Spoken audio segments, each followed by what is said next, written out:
Africa's history is a tapestry woven with threads of resilience, struggle, and eventual triumph. Understanding this past is key. Welcome to the South African journey, restoring the soul of South Africa. 2, 3, 4. 1, 2, 3, 4.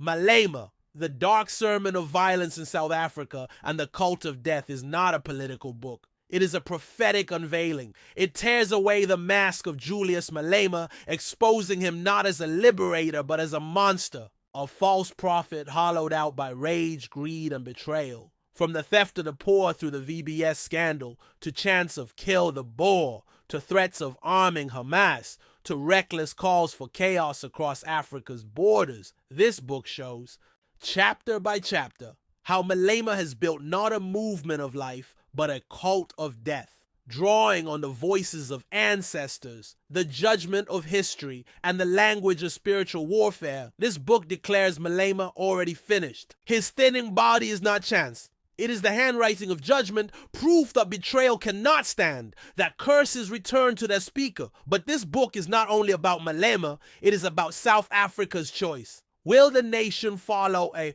hollow man into graves, or turn back to the covenant of life left by their ancestors? Will the youth waste their futures in chance of death, or rise as builders of a new dawn? Will mothers, fathers, workers, and the poor keep feeding his greed, or break free and claim their dignity?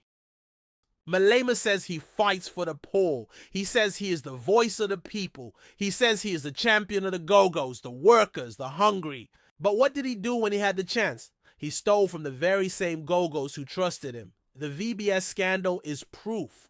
Old women, pensioners, grandmothers who saved coins through sweat and sacrifice lost everything. They went to the bank of the poor, believing their money was safe. But the bank collapsed. A Malema was there, feeding on their savings. Think about it. Did he steal from the rich? No. Did he take from the billionaires? No. Did he fight the oppressors? No. He stole from go-go's. From the weak, the poor, the defenseless. A man who robs the old is no liberator. He is a predator. He laughs while the poor weep. He builds mansions while you live in shacks. He wears designer suits while go-go's bury their dreams. Malema's revolution is not for you. It is for himself. Your chants build his stage. Your votes build his power. Your hunger builds his wealth. Remember this truth. He steals from go-go's, not from the rich. If he betrayed them, he will betray you. If he robbed their bread, he will rob your future. Do not be fooled. Malema is not your voice. Malema is your curse. This is a thunderous work, raw, unsparing, prophetic. It is a warning, a denunciation, and a call to life. It is a book that says, Malema is finished, but South Africa is not. The spirit of life still waits. The dawn is already breaking. Read it, share it, confront it, for silence is no longer an option. First, Julius Malema walks before us no longer as the plump firebrand of youth, but as a shadow of himself. Thinned as if gnawed by a hidden plague, his frame whispers of decay, not the decay of flesh alone, but of a soul rotting from within. It is as though the hand of judgment has written across his body what words dare not say. You are found wanting. The handwriting on the wall when Belshazzar, drunk on stolen goblets, was weighed by God and found empty. Africa too has her handwriting. The ancestors write not with chalk but with sickness, not with ink but with wasting. They mark out their displeasure on the living when betrayal reaches too far, when the cries of the poor mingle with the silence of the dead. Malema bears that mark. His body is the parchment upon which ancestral wrath is inscribed. South Africa is no ordinary land.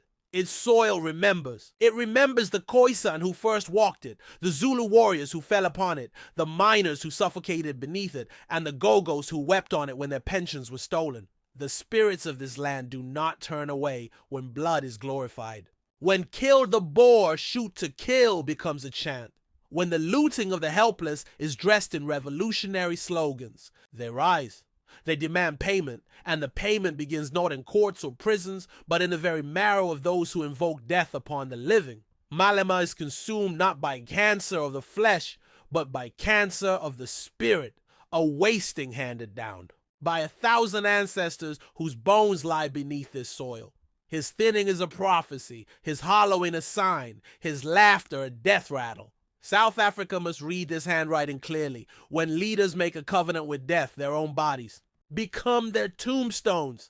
This book begins here, not with politics, but with prophecy. Malema is no longer merely a man in red beret or black suit. He has become a living parable, a warning etched in skin and bone. Behind his eyes sits not a future, but a void. He is both the preacher and the victim of the cult of death. His voice incites, but his body confesses, and the ancestors are watching still.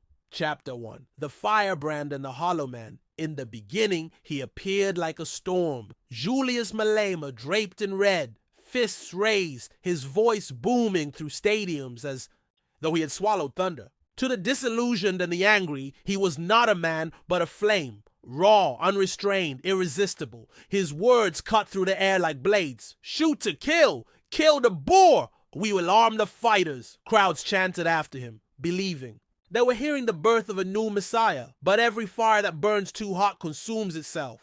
Today, Malema's body tells a different sermon. Where once he was round and full, the picture of confidence, now he stands thinned and gaunt, wrapped in black like a mourner at his own funeral. His skin stretches tight over bones. His eyes carry the weary glaze of a man stalked by shadows. To some, it looks like age, to others, stress, but to the land and to the spirits that dwell in it, it is something deeper. A wasting from within, a curse that no medicine can heal. The ancestors do not forget. They watched when the VBS scandal unfolded, when old women, go-go's who had saved coins through years of hunger, had their livelihood stolen in the name of economic freedom. They watched when Malema laughed at death, turning violence into a slogan, sanctifying murder as though bloodshed were a sacrament. They heard him when he boasted of aligning with Hamas, promising more guns, more bullets, more blood. And they wrote their judgment upon him. A spiritual cancer, the body thinning as the soul caves in. What the crowd once mistook for courage was hunger. Not hunger for justice, but hunger for power, for wealth, for the intoxication of being feared. And hunger is never satisfied. The man who promised liberation feasts instead on despair, feeding his followers a sermon of death while secretly gorging on the spoils of corruption. Revolution became a costume, a performance staged in red berets and militant chants. But behind a mask, a hollow man was forming. South Africa must see clearly. This is not transformation. It is consumption. Malema has become a mirror of the very demons he vowed to fight. He is not the champion of the poor, but the devourer of their bread. He is not the prophet of freedom, but the priest of a cult of death. His body, eaten thin by the fire he himself lit, stands as a warning. When you raise violence as your God will claim you first. The hollowing of Malema is not just a story of a man, it is a story of a nation's temptation. South Africa's youth, drawn to the fire of his rage, risk becoming what he has become, spiritually bankrupt, gnawed by anger, cursed to live without renewal. The ancestors are not only judging him, they are warning us, and so the truth must be spoken without fear. Malema is already dead. His body walks, but his soul has been hollowed out by betrayal and rage. What he seeks now is not life for South Africa, but burial. The burial of its hope, the burial of its peace, the burial of its soul. If the nation follows him, it will not inherit freedom, but only graves. Chapter 2. Malema and the blood of the poor. There are sins written in headlines and there are sins written in blood. The VBS scandal was both. A bank built on the hopes of the poor became a slaughterhouse for their savings, and Julius Malema stood at the door as one of its chief beneficiaries. The very go-go's who trusted that their coins scraped together from selling vegetables at street corners would secure their dignity in old age were plundered. Their bread was stolen not by white monopoly capital, but by the man who claimed to be their champion. This was no mere theft of money. It was a theft of trust, a desecration of a sacred bond between the vulnerable and those who vowed to fight for them. It was betrayal in its purest form. The cry of the poor exchanged for laughter and mansions. The hunger of the township mother traded for luxury watches and designer suits. Malema dipped his hands into their suffering and emerged smiling as though nothing had happened. The ancestors saw. They saw the Go-Go's who went to bed hungry because their pensions vanished. They saw the children pulled from school because fees could no longer be paid. They saw graves dug for the old who died with broken hearts. And they rose, furious, as witnesses against the man who had made himself priest of the poor, but had drunk their blood instead of giving them life. This is why his body thins. It is not age. It is not stress. It is the silent vengeance of a land that does not forget. You cannot rob the poor and expect your body to stay full. You cannot mock the cries of the hungry and expect your bones to carry you in strength. His hollowing is not chance. It is judgment. Malema's revolution, therefore, is revealed as nothing more than a mask of greed. He feeds on the poor in the name of the poor, turning their suffering into his banquet. He is not a liberator. He is a cannibal, devouring the very people who lifted him to prominence. This is not freedom. This is vampirism of the spirit, and so the declaration must thunder again. Malema is a devourer of the poor, a vampire clothed in red. The VBS scandal is his covenant with death, a covenant signed in the blood of Go-Go's and orphans. His body wastes because their spirits demand repayment, and South Africa must know, whoever follows him will drink from the same poison cup. But every fire that burns too hot consumes itself. Today, Malema's body tells a different sermon. Where once he was round and full, the picture of confidence, now he stands thinned and gaunt, wrapped in black like a mourner at his own funeral. His skin stretches tight over bones. His eyes carry the weary glaze of a man stalked by shadows. To some it looks like age, to others stress. But to the land and to the spirits that dwell in it, it is something deeper, a wasting from within, a curse that no medicine can heal. Introduction. Malema is no merely a politician. He is a monster, birthed from South Africa's pain, feeding on anger, betrayal, and blood. His sermons are not speeches, but spells of destruction, dark incantations that twist the air with violence. Kill the Boer, shoot to kill. We will arm the fighters. These are not the words of a man building a nation. They are the curses of a false prophet who has sold his soul to chaos. In his hollow laughter and clenched fist, one sees not courage but corruption. The scandal of VBS, where the money of the poorest Go-Go's was stolen, stands as proof. The very people he claims to fight for were bled dry so he could feast. His revolution is unborn of justice but of greed, not of vision but of vengeance. What we face in Malema is no ordinary enemy. He is the preacher of a cult of death, a satanic gospel that glorifies killing as if blood could wash away betrayal. His words hollow out the young, turning sons and daughters into soldiers of rage, teaching them that life has no worth unless it is destroyed. This is not leadership, it is possession. A man consumed by hate, standing as an empty vessel through which darkness speaks. South Africa must awaken. A monster roams in the garments of a liberator,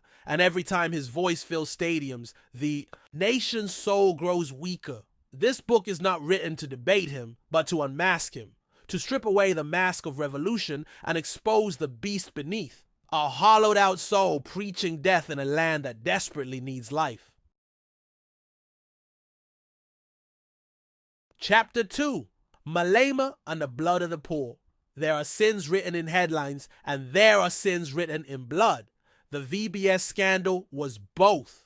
A bank built on the hopes of the poor became a slaughterhouse for their savings, and Julius Malema stood at the door as one of its chief beneficiaries. The very Go-Go's who trusted that their coins, scraped together from selling vegetables at street corners, would secure their dignity in old age were plundered. Their bread was stolen not by white monopoly capital, but by the man who claimed to be their champion. This was no mere theft of money. It was a theft of trust, a desecration of the sacred bond between the vulnerable and those who vowed to fight for them. It was betrayal in its purest form. The cry of the poor exchanged for laughter in mansions. The hunger of the township mother traded for luxury watches and designer suits.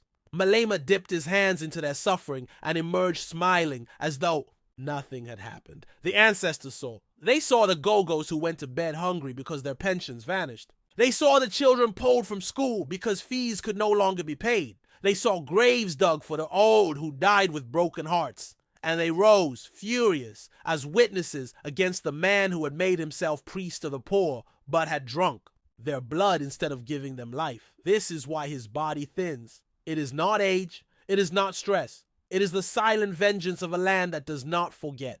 You cannot rob the poor and expect your body to stay full. You cannot mock the cries of the hungry and expect your bones to carry you in strength. His hollowing is not chance. It is judgment. Malema's revolution, therefore, is revealed as nothing more than a mask of greed. He feeds on the poor in the name of the poor, turning their suffering into his banquet. He is not a liberator. He is a cannibal, devouring the very people who lifted him to prominence. This is not freedom. This is vampirism of the spirit. And so the declaration must thunder again. Malema is a devourer of the poor, a vampire clothed in red. The VBS scandal is his covenant with death, a covenant signed in the blood of go-go's and orphans. His body wastes because their spirits demand repayment. And South Africa must know, whoever follows him will drink from the same poison cup. Chapter 3, the priest of death. Kill the boar, kill the farmer. There are words that heal and words that curse. Words can be bread and they can also be bullets. Julius Malema chose bullets. In stadiums and rallies, his tongue became a gun, firing chants into the air. Kill the boar, kill the farmer. He claimed it was only song, only tradition, only political theater. But the Equality Court spoke the truth. It was incitement. It was intent to harm. It was violence dressed as melody. These chants were not songs of struggle. They were hymns of death. Where liberation movements once sang of freedom, unity, and justice, Malema's followers were taught to sing of blood. He became a priest at a macabre altar, not lifting prayers but raising curses, binding a generation of the young to a liturgy of killing. But when death is worshipped, the soul begins to rot. The land recoiled at those words. The ancestors who knew the bloodshed of war and the long agony of dispossession stirred in anger. They had fought, bled, and died so their descendants might live, and now their memory was twisted into chants of slaughter. The spirits of this soil do not dance to the rhythm of murder. They rise in judgment against those who would make violence holy. And what has become of the priest of death? Look at him now, thinned, hollow-eyed, dressed in black. His words grow sharper, but his body grows weaker. Every chant of death turns inward, corroding his own marrow. He preached that others must kill, yet it is his spirit that is dying. The curse of his chant is not just against farmers, not just against South Africans, it is against himself. For the truth is simple. You cannot command death without becoming its servant. Every time Malema lifts his voice in violence, he kneels deeper before the god of the grave. He has become not the liberator of South Africa, but its undertaker, offering coffins in place of futures. And so this chapter must end with thunder. Malema is the priest of a false religion, a cult of death. His chant, kill the boar, kill the farmer, is not a song but a curse that has already turned back upon him. His body is wasting, his spirit is condemned, and his legacy will not be freedom but graves. South Africa must choose. Sing with him and die, or silence him and live. Chapter 4, the Apostle of Blood, arming Hamas. When Julius Malema declared that under his rule he would arm Hamas, he tore the mask from his face. No longer could he pretend to be a champion of South Africans. In that boast, he revealed his true allegiance, not to the peace of this land, but to the spreading of fire beyond its borders. He made himself an apostle of blood, offering South Africa not as a home of healing, but as an armory for foreign death. This was not solidarity. This was not diplomacy. This was bloodlust seeking a stage. By invoking Hamas, Malema tied South Africa's destiny to a foreign war, drenched in civilian graves, in children buried under rubble, in endless retaliation without peace. He turned our soil into a promised battlefield, our people into unwilling recruits of a global cult of killing. The ancestors do not bless such madness. This land was meant to be a place of gathering, where peoples from every nation found a home. South Africa's soil remembers the ships, the treks, the migrations, the mingling of races and cultures. It was never given to be a factory of arms, a broker of slaughter. When Malema raised his voice to arm Hamas, he spat upon that heritage, and the spirits of this country rose in fury. And what became of him since that declaration? The curse deepened. His body shrank further, as though the very marrow of his bones recoiled at the blasphemy spoken through his lips. He would send guns to Gaza, but cannot save his own flesh from wasting away. He would export violence to the world, but cannot import healing for his own soul. South Africans must see a man who promises to arm foreign fighters will never bring peace to his own people. A man who allies himself with perpetual war cannot build a nation of rest. Malema is not a diplomat, not a strategist, not a liberator. He is a reckless apostle of blood, a courier of death seeking to baptize South Africa in foreign graves. And so the judgment thunders once again. Malema is not only cursed by the ancestors of this land, he is cursed by the children buried in foreign wars. His words have chained him to death without borders. He is an apostle of blood, hollowed out by the violence he worships. If South Africa follows him, it will not only bury its own, it will carry coffins for nations far beyond its shores. Chapter 5, The Executioner's Gospel. Shoot to kill a leader is meant to speak life. Malema speaks bullets. When he thundered shoot to kill, he was not offering justice but execution. He was not raising policy but raising a gun. These were not words of safety or law, but a gospel of slaughter preached to the young, the restless, and the angry. He placed a bullet where dialogue should be, a grave where peace should stand. To some it sounded like strength, to others it sounded like courage, but to the spirits of this land it rang as blasphemy. For South Africa's soil has swallowed enough blood, from wars of the past, from massacres of the oppressed, from crimes that still stain the streets. This soil does not thirst for more killing. It cries out for healing. And when a man dares to turn the nation's thirst for life into a thirst for death, the ancestors respond with fury. Look at him now. His body confesses what his tongue denies. The executioner's gospel has become his own execution. The very fire he lit burns him from within. His frame shrinks, his skin stretches, his eyes darken. He called for others to die, but it is his own soul that withers first. His shoot to kill has circled back, a curse turned inward. This is not leadership. It is possession. No statesman builds a nation by making bullets holy. Only a monster sanctifies killing as policy. Malema has crowned himself executioner-in-chief, but his throne is made of bones and his crown is a wreath of skulls. He cannot lead South Africa into life, for he has already enthroned himself in death, and so the judgment must strike again. Malema is not a liberator, but an executioner. His shoot-to-kill gospel has damned him as priest of death, cursed by the very spirits whose memory he defiles. His body is the evidence, his words the verdict, his hollowing the punishment. If South Africa bows to this executioner, it bows not to a leader but to death itself. The following chapters will now pivoting deeper into the psychological dimension, peeling back the mask to show Malema's rage, greed, and lust for fear as symptoms of spiritual bankruptcy. We are going to go very deep on this subject to show you how the entire personality of Malema is bad for the moral fiber of South Africa. Chapter 6. The hollow psychology of a false prophet. Every revolution begins with a promise.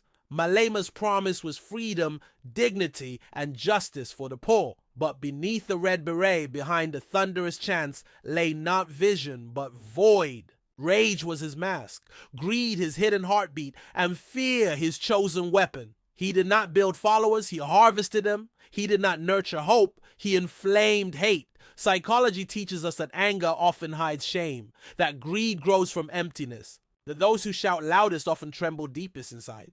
Malema's life is proof. His rage is not courage but cover, his corruption not strength but sickness. He steals because he cannot create. He incites violence because he cannot inspire peace. He devours because he is hollow.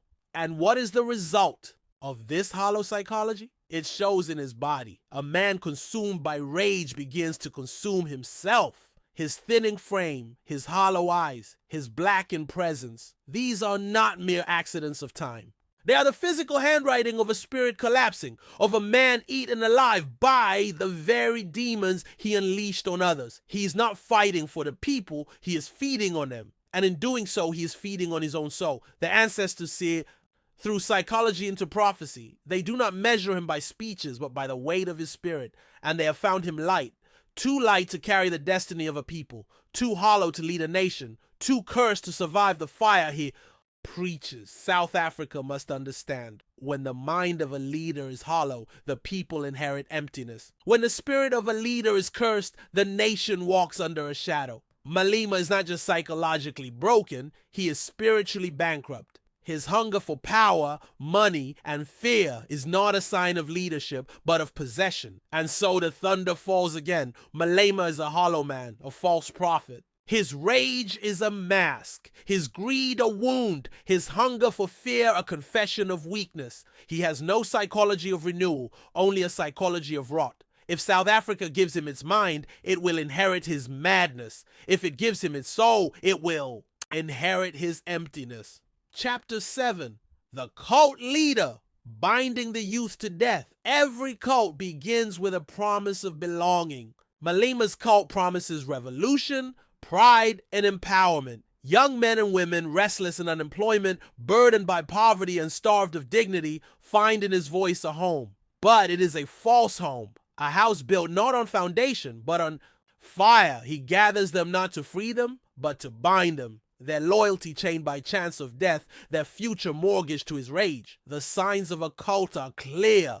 The leader becomes the truth. The followers become the echo. Doubt becomes betrayal. Violence becomes sacred. So it is with Malema. His words are rehearsed as gospel. His beret worn like a sacrament. His chants repeated like prayer. But unlike true faiths that call the young to grow, he calls them to die. He does not send them to build houses, to plant fields, to start businesses, to heal the nation. He sends them to shout at enemies, to hunger for conflict, to dream of guns. This is no movement. It is a cult of death. Malema plays the high priest, his rallies the temple, his slogans the hymns, his enemies the sacrifice. And the youth, those who should be the builders of tomorrow, are trapped in yesterday's graves. But the ancestors do not allow their children to be misled without consequence. They watch with burning eyes as Malema binds the young with empty promises. They see the mothers weep when sons return not as leaders but as corpses,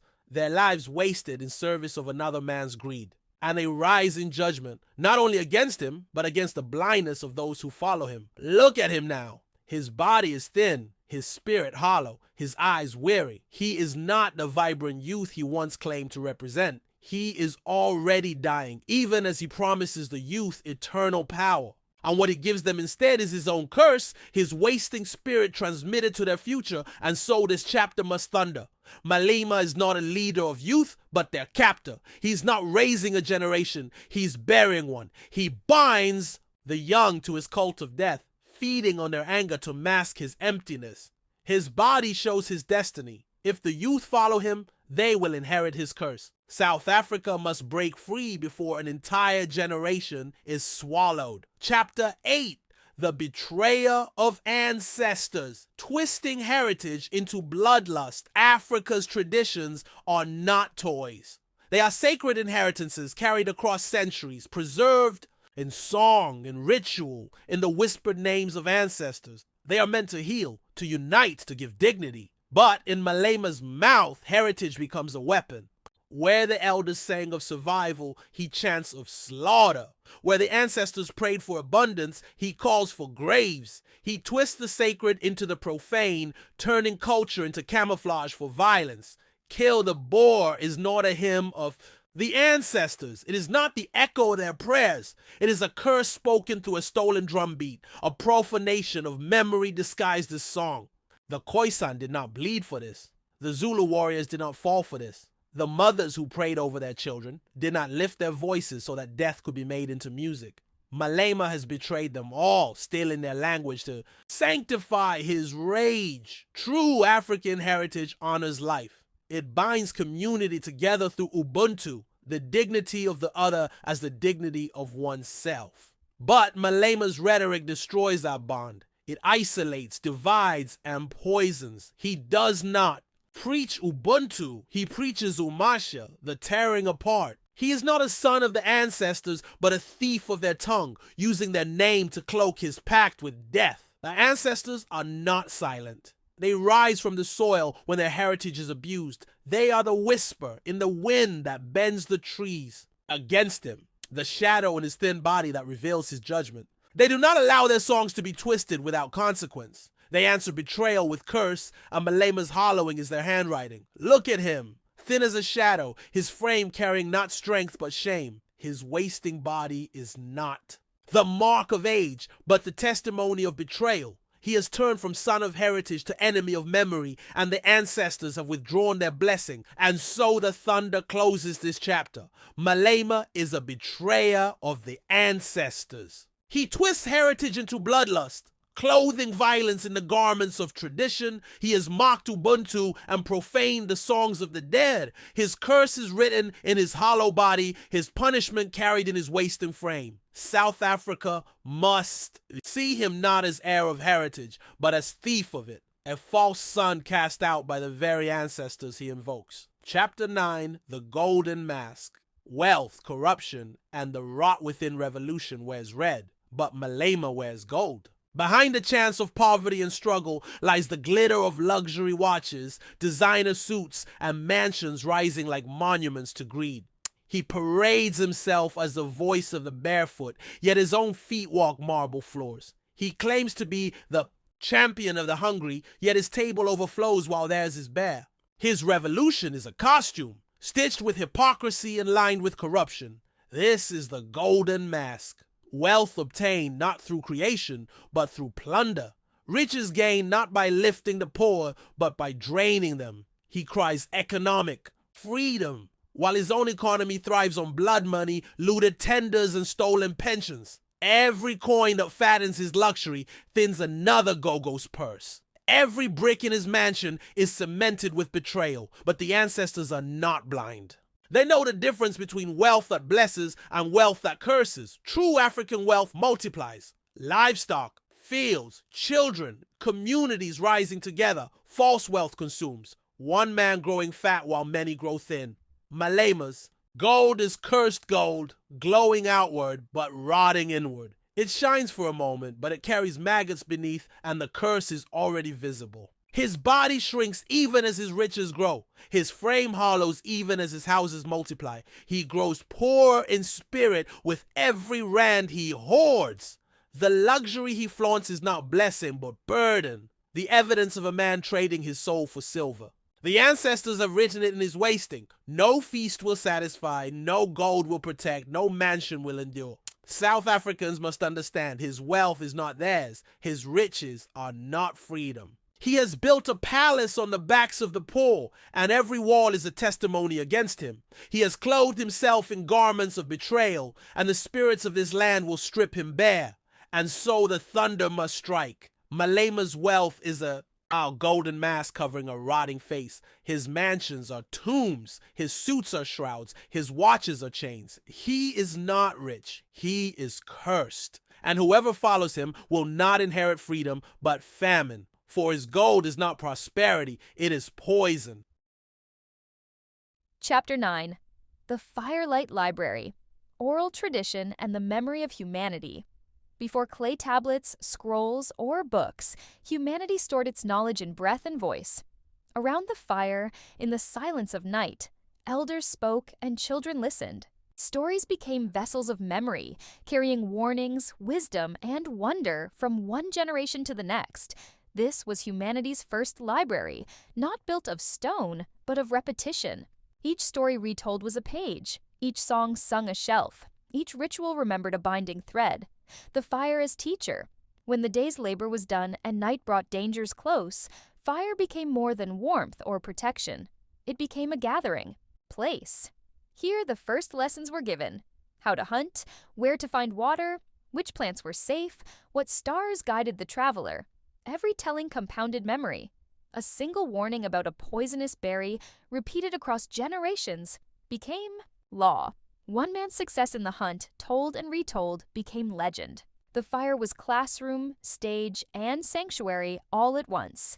The elder as librarian in oral societies, the elder was not just leader, but custodian of memory. They carried in their mind the knowledge of seasons, rituals, and ancestry. Every story told by an elder was an act of preservation, ensuring that the experiences of the past would not be lost with death, but passed on through repetition. Memory was fragile in a single person, but repeated across many voices, it became collective and enduring. From warning to myth, at first, stories were practical. They explained how to survive, which path led to danger, which animal was sacred, which storm meant famine. But over time, repetition added rhythm and meaning. Warnings became myths. Survival tales became cosmologies. A flood story retold became an origin myth. A hero's cleverness retold became cultural identity. A spirit's anger retold became moral law. The compound effect was visible in narrative. What began as caution hardened into culture. Oral tradition as library. Though fragile compared to writing, oral tradition was astonishingly resilient. Entire epics, like the Iliad in Greece or the Mahabharata in India, were preserved for centuries before being written. In Africa, griots carried genealogies of kings across hundreds of years. Repetition made memory durable, just as a song remembered. By one person may be forgotten, but a song sung by a community never dies. So too did oral tradition ensure continuity. Story as survival, oral tradition was not entertainment alone. It was survival. Forgetting which plants cured fever, which paths led to water, or which rituals honored the ancestors could mean death. Memory was medicine, map, and moral code. Thus, storytelling became sacred. To tell was to preserve, to listen was to inherit, to repeat was to live. Conclusion: humanity's first library. The Firelight Library left no shelves, no ink, no monuments. Yet it shaped humanity as surely as pyramids or laws. It shows the compound effect in its purest form. Fragile words, repeated across centuries, becoming the foundation of identity and culture. The Library of Firelight reminds us that memory itself is compounded, and that civilization began not with stone, but with story. Chapter 10. Proverbs. Wisdom in small doses if oral tradition was humanity's first library. Proverbs were its first condensed volumes. They carried entire lessons in a single line, short enough to be remembered, sharp enough to be repeated, deep enough to guide generations. A proverb is a seed, small, simple, but within it lies a forest of meaning. Spoken often, repeated daily, it compounds into culture. Africa. Little by little, African proverbs often reflect farming, hunting, and communal life. They teach patience, resilience, and interdependence. Little by little, the bird builds its nest. Many drops make a river. Wisdom is like fire, people take it from others. Each saying captures the truth of compounding. Small efforts accumulate, shared wisdom multiplies, patience bears fruit. Asia, drops and journeys. In Asia, proverbs honor constancy and endurance. They show how persistence overcomes strength. Chinese, dripping water wears through stone. Chinese, a journey of 1,000 miles begins with a single step. Indian, drop by drop is the pot filled. Here, compounding is seen in nature, journeys, and practice. The smallest act, repeated, shapes destiny. Europe, pennies and stones. European proverbs reflect mercantile life and natural imagery. English, take care of the pennies, and the pounds will take care of themselves. Greek, constant dripping wears away the stone. German, small causes can have great effects. For Europe, the compound effect often appears in thrift, caution, and the endurance of effort. The Middle East, patience as wealth in desert cultures, patience and persistence were survival itself. Proverbs reflect that truth. Arabic, drop by drop, a river is made. Persian, with time and patience, the mulberry leaf becomes silk. Bedouin, little by little, the camel goes far. For peoples of the desert, compounding was not abstract. It was the key to survival in harsh landscapes. The universal thread. Though spoken in different tongues and shaped by different lands, these proverbs sing the same song. Small acts matter. Patience multiplies strength. What is repeated transforms. This universality proves that the compound effect is not a cultural invention, but a human recognition of the law written into life itself. Conclusion: wisdom carried in one line of proverb is the world's most efficient teacher. It condenses centuries into a sentence. Its repetition ensures survival of wisdom across generations. Proverbs remind us that the compound effect is not only lived, but spoken, not only practiced, but remembered. They are humanity's way of carrying eternity in a breath. Chapter 11. Art and Symbol. Humanity's compounded imagination. Civilizations rise not only on stone and law, but on imagination. Humanity's power has always been the ability to see more than what is in front of us, to give shape to the unseen, to clothe memory and image to make the invisible visible. Art and symbol were the earliest expressions of this gift. What began as simple marks on cave walls, beats on a drum, or shapes carved in stone compounded over centuries into religions, flags, and nations. Imagination, repeated and refined, became the glue of identity. The first marks in caves from southern Africa to Lascaux in France. Early humans painted animals, hunters, and symbols. These were not idle decorations. They were acts of memory, of magic, of meaning. A single handprint on a wall, repeated, became a gallery of belonging. A single animal drawn, repeated, became ritual for the hunt. A symbol scratched, repeated, became a code of communication. Each mark was fragile, but repeated across walls, generations, and regions, they compounded into traditions of art. Rhythm and dance before instruments, there was rhythm, sticks against stone, hands against skin. Before written language, there was dance, bodies moving in repetition, telling stories without words. The drumbeat repeated became heartbeat of the village. The circle dance repeated became ritual of community. Songs, sung together night after night, became the binding rope of identity. Music and dance were compounding at work in sound and movement. What began as instinct grew into cultural treasure, symbols of power and faith. As societies grew, art and symbol became tools of power and belief. A crown worn repeatedly became the mark of kingship. A cross drawn and carried became the mark of faith. A flag waved again and again became the mark of a nation. Symbols condensed vast meaning into single images. Their repetition compounded their power until people were willing to live and die beneath them. The compounding of imagination. Imagination was not one leap of genius, but compounding practice. One carving led to sculpture. One melody led to music. One myth led to theology. Humanities. Ability to imagine when repeated across time became culture itself. Art was not decoration. It was destiny, the compounding of creativity into civilization's heartbeat. Conclusion: the invisible made visible. Through art and symbol, humanity learned to give permanence to the invisible. What could not be held, memory, faith, identity, was painted, sung, danced, and carved into being. This was imagination compounded, fragile gestures multiplied into monuments of meaning. It reminds us that civilization is not only built of matter, but of mind, and that the imagination, once repeated, can move nations as surely as armies. Chapter 12. Builders of Time. Calendars, clocks, and the compounding of order civilization cannot exist without time. To plant, to build, to govern, to worship, all require rhythm and order. From the earliest farmers watching the stars to the monks ringing bells in medieval cloisters, humanity has sought to measure the passing of hours, days, and seasons.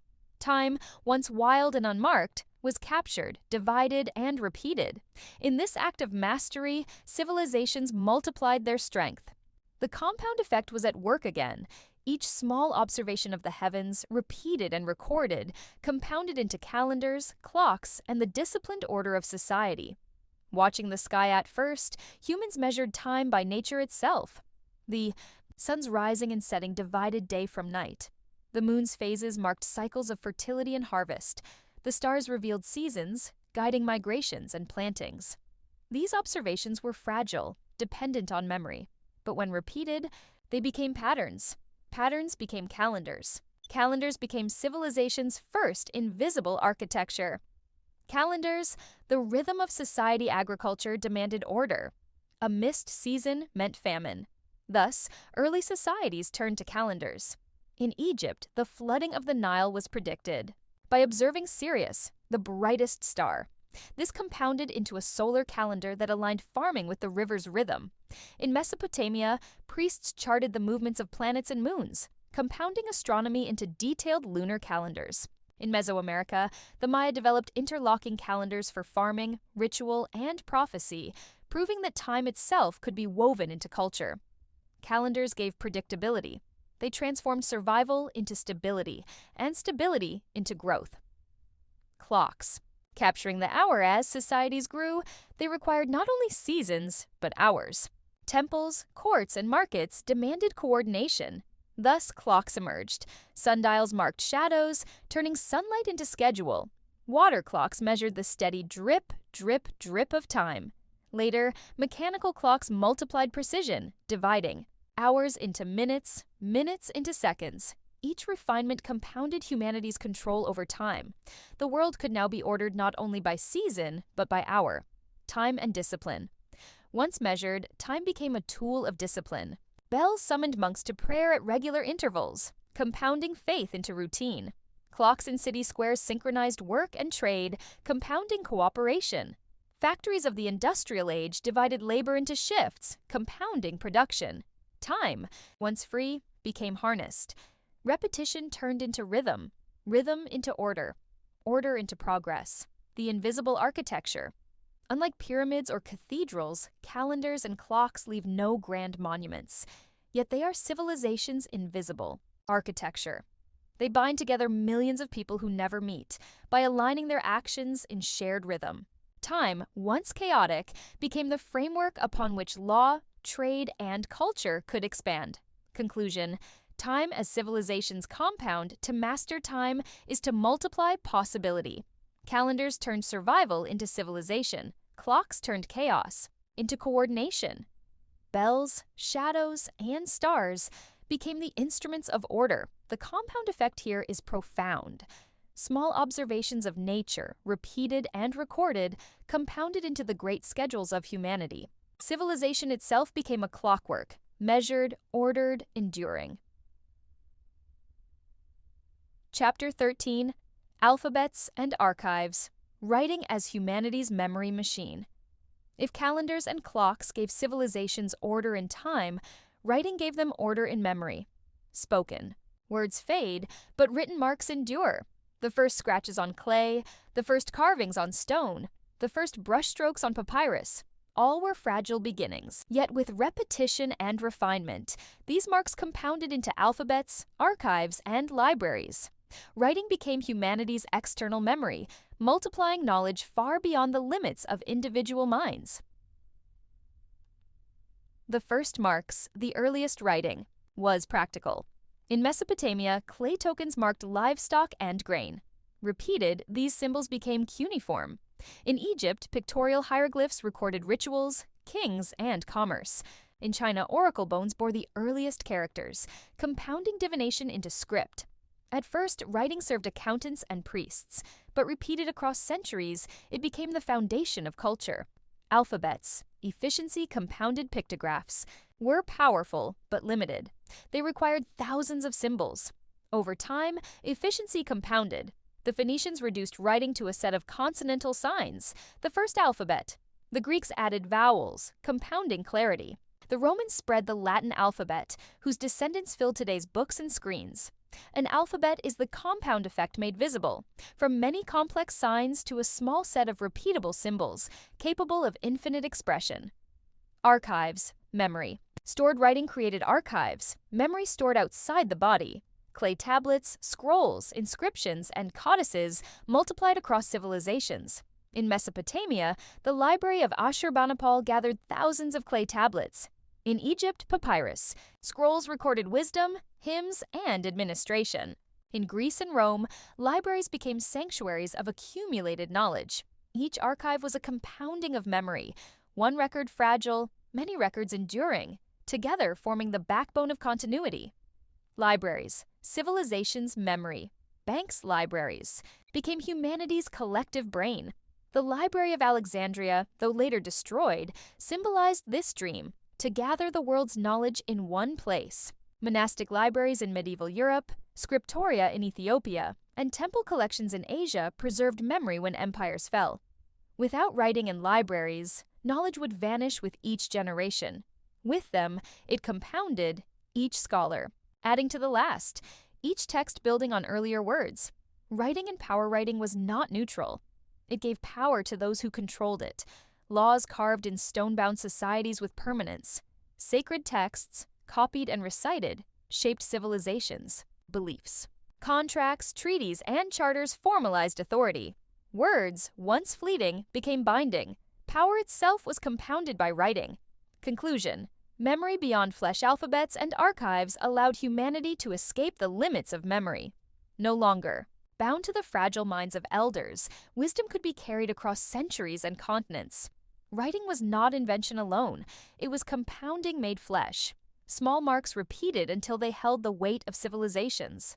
The pen, it is said, is mightier than the sword. Why? Because swords cut once, but writing, repeated, multiplies forever. Chapter 14. Institutions, the compounding of authority and knowledge civilizations, are not held together by stone alone, but by structures of trust, authority, and continuity. Institutions are those structures. They are the repeated practices of people made permanent. A single priest performing a ritual is fragile. A temple staffed by generations of priests becomes enduring. A single judgment in a dispute may be forgotten. A court that repeats judgments becomes law. Institutions are the compound effect of human behavior, hardened into frameworks that outlast individuals. Temples, ritual, compounded into sacred order. Religion was among the earliest institutions. Temples were not merely buildings, but rhythms of ritual made permanent. In Mesopotamia, ziggurats rose as centers of repeated offerings and prayers. In Egypt, temples preserved rituals of the gods, conducted daily across centuries. In Mesoamerica, pyramids served as sacred stages for rites performed again and again. The power of temples lay not in a single ceremony, but in the daily repetition of ritual. Each prayer, each offering, compounded into a continuity of faith. Courts. Justice. Compounded into law. Every community has disputes. At first, elders judged by memory and custom. But as societies grew, judgments repeated became law, and law became institution. The Code of Hammurabi was not the invention of justice, but the codification of repeated judgments. Roman law, built case by case, compounded into a system that still influences modern courts. In Africa, councils of elders turned oral customs into enduring structures of authority. Institutions of justice transformed fragile settlements into ordered societies. Schools. Knowledge compounded into tradition. Education, too, began in repetition. Parents taught children skills of farming, hunting, or trade. But when teaching became formalized, schools were born. In ancient China, Confucian academies compounded ethics into statecraft. In Greece, Plato's Academy and Aristotle's Lyceum became enduring models of inquiry. In medieval Africa, centers like Timbuktu's Sankore University preserved and multiplied scholarship. Schools compounded knowledge. One lesson became curriculum, one teacher's wisdom became tradition. Institutions. As memory beyond generations, the strength of institutions lies in continuity. Individuals die, institutions endure. Each generation of priests, judges, or teachers adds a layer. The compound effect multiplies authority and knowledge across centuries. Temples preserved rituals long after their founders vanished. Courts maintained justice beyond the lives of their first judges. Schools carried wisdom forward, ensuring no lesson was lost with death. Institutions are civilization's scaffolding, invisible yet indispensable. The double edge of institutions. The compound effect is neutral. It magnifies both virtue and vice. Institutions, too, can ossify. Temples sometimes fossilized into superstition. Courts sometimes hardened into injustice. Schools sometimes froze into dogma. But even in failure, institutions proved the power of repetition. Whatever is repeated, whether wise or corrupt becomes enduring. Chapter 15. Habits. The architecture of the mind civilizations are built of stone and story. Lives are built of habits. What we do once may pass unnoticed, but what we do every day builds the architecture of the mind, the framework of character, and the shape of destiny. Habits are the compound effect turned inward, repeated acts that multiply until they become who we are. The nature of habits a habit is a repeated act so ingrained that it requires little thought. It begins fragile, a choice made once, then again. But repetition hardens it until it becomes second nature. Reading a page each night becomes a lifetime of learning. Saving a coin each day becomes security. Smoking one cigarette each evening becomes disease. Habits are the invisible builders of the self, the neutral law. The compound effect is impartial. It magnifies what is given to it. Good habits multiply health, wisdom, and strength. Bad habits multiply weakness, ignorance, and despair. Exercise, repeated, compounds into resilience. Neglect, repeated, compounds into frailty. Gratitude, repeated, compounds into joy. Complaint, repeated, compounds into bitterness. The law does not choose sides. It simply multiplies. The psychology of habit modern science confirms what ancient wisdom taught. Habits shape the brain itself. Neural pathways strengthen with repetition. Each act lays down a track, and repeated acts become highways. The brain conserves energy by turning choices into automatic routines. This is why change is difficult. To break a bad habit is not to erase a single choice. It is to dismantle an entire neural architecture built over time. But it also means building good habits compounds into strength at the deepest level of the mind. The small beginnings, great habits rarely begin as great. They begin as small, almost invisible choices. 5 minutes of prayer, a short daily walk, writing a paragraph, listening without interrupting. Alone, each seems insignificant, but compounded over years, they become character, health, wisdom, and trust, the chains of neglect. The same law explains decline. Missing one day of practice compounds into laziness. One lie compounds into deceit. One indulgence compounds into addiction. As Warren Buffett said of reputation, it takes 20 years to build and 5 minutes to ruin. Habits build slowly but break swiftly if neglected. The architecture of destiny habits are the blueprints of the future. What you repeat is what you become. As Aristotle observed, we are what we repeatedly do. Excellence, then, is not an act, but a habit. Every life is a cathedral under construction. Each day's habits are the stones laid. Over time, they shape the structure, beautiful or broken. Conclusion: the daily builder's habits are the compound effect in its most personal form. They are the architects of the mind, the builders of character, the sculptors of destiny. Each choice is a stone. Each repetition is a wall. Each habit is a tower reaching into the future. The question is never if your habits will shape you. The only question is how. Chapter 16. The compound effect in relationships. Love, trust, and loyalty. Built, daily human beings are not solitary creatures. We live in webs of family, friendship, and community. Yet these bonds are not forged by grand gestures alone. They are built, sustained, or broken by small daily acts. Relationships, like civilizations, are the harvest of compounding. The reservoir of trust is not given all at once. It is earned drop by drop. A promise kept adds a drop. A secret honored adds a drop. A kindness remembered adds a drop. Over time, these drops fill the reservoir of trust, but one betrayal, one repeated neglect can drain it quickly. The compound effect works both ways. Faithfulness compounds into loyalty, while dishonesty compounds into suspicion. Love is daily practice. Love is often spoken of as a feeling, but it survives as a practice. A gentle word at the end of a hard day. A meal prepared with care. A hand held in silence. None of these acts are dramatic, yet repeated. They compound into intimacy. Romance may flare in moments, but true love grows in daily devotion, the cost of neglect. Just as kindness compounds, so too does neglect. Silence repeated becomes distance. Criticism repeated becomes resentment. Indifference repeated becomes estrangement. Few relationships collapse in a single moment. Most are undone by the compound effect of daily neglect. Friendship, the small. Threads friendship is woven not in rare occasions, but in small threads. Shared laughter, regular visits, remembered birthdays, quiet support in hard times. A friendship neglected unravels. A friendship nourished compounds into lifelong loyalty. Communities. Compounding care. Communities thrive when members invest daily in one another.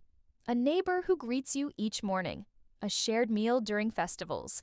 A village that gathers. To repair a roof. Small acts of solidarity, multiplied, become culture. Communities that neglect such practices decay into isolation and distrust. The law in human bonds. The law of compounding is impartial. It will magnify whatever is repeated. Care repeated becomes loyalty. Neglect repeated becomes bitterness. Respect repeated becomes peace. Violence repeated becomes cycles of revenge. Every relationship is a garden. Daily care compounds into fruitfulness. Daily neglect compounds into weeds. Conclusion: love-built brick by brick relationships are not built in grand declarations, but in steady practices. Love, trust, and loyalty are the result of compounded moments. Words spoken, promises kept, kindness repeated. The compound effect reminds us that in human bonds, nothing is small. Every act adds to the structure. Every moment shapes the future. Every choice compounds into intimacy or estrangement. In the end, the question is simple. What are you multiplying in your relationships today? Chapter 17. The Compound Effect in Nima. Spirit. Small practices that shape eternity. The deepest compounding is not in wealth or empires, but in the soul. Spirit grows in silence, in repetition, in daily practices that may seem small, yet reach into eternity. Prayer whispered in the morning, gratitude spoken at night, a moment of stillness amid chaos. Such things seem fragile, but when compounded, they shape the eternal architecture of the human heart. The hidden growth. Spiritual practices often feel invisible. A single prayer may seem unheard. A single meditation may feel empty. A single act of service may look insignificant. But compounding assures us that repetition transforms. A prayer said daily compounds into peace of mind. A moment of silence, compounded across years, becomes clarity of soul. A daily act of kindness compounds into a life of compassion. What is unseen today becomes unshakable tomorrow. Faithfulness. Overfeeling spiritual growth is not sustained by occasional ecstasy, but by daily faithfulness. The monk who chants every sunrise, the elder who lights the same candle each evening, the believer who keeps gratitude even in sorrow. Each act alone may feel ordinary, but repeated, they compound into strength that endures storms. Gratitude. The multiplying virtue gratitude is perhaps the clearest spiritual compounder. One thankful thought softens a heart. One daily thanksgiving reshapes perception. Over years, gratitude compounds into joy, an inner wealth independent of circumstances. Service. Drops into river service too compounds. One meal given to the hungry. One visit to the lonely. One act of forgiveness to an enemy. Each is a drop, but together they form rivers of mercy. Whole movements of compassion begin with the compounding of unnoticed acts, the eternal perspective. The compound effect. In spirit stretches beyond life itself. Faith traditions across the world speak of eternal reward. Buddhism, daily mindfulness compounding into enlightenment. Hinduism, karma compounding across lifetimes. Christianity, faith and works compounding into eternal life. Baha'i and New Thought, steady alignment compounding into a world transformed. The message is shared. What is done faithfully, however small, echoes into eternity. Conclusion. Eternity in a seed. The spirit grows like a seed. Buried, unseen, watered daily, it slowly sends roots and branches until one day it becomes a tree. The compound effect is not only a law of nature and history, but of the eternal soul. Each small practice, prayer, gratitude, silence, service, compounds into character that death cannot erase. The soul is shaped not by what is done once, but by what is done always. In this, the law of compounding reveals its final truth. The eternal is built daily. Africa is the birthplace of all mankind. People migrated from Africa outwards to other regions of the world. In their new regions, they formulated civilizations that helped them adapt to their world. But now civilization has come full circle to where mankind began, Africa.